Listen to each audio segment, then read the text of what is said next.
علیکم ورحمۃ اللہ وبرکاتہ۔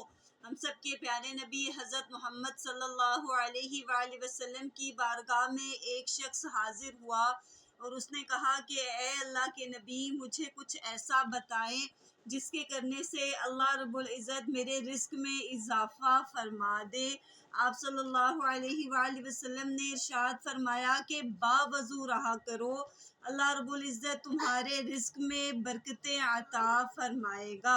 سبحان اللہ۔ اور پھر آپ نے یہ بھی ارشاد فرمایا کہ جب بھی تم اپنے گھر میں، دکان میں، کسی بھی جگہ جاؤ تو سب سے پہلے اس جگہ داخل ہوتے ہوئے ایک مرتبہ سلام کیا کرو اور اس کے بعد 3 مرتبہ قل هو اللہ احد اور 1 مرتبہ درود پاک پڑھ لیا کرو۔ اس عمل کی برکت سے بھی تمہارے رزق میں اضافہ کر دیا جائے گا۔ سبحان اللہ۔ اللہ پاک مجھے اور آپ کو حضور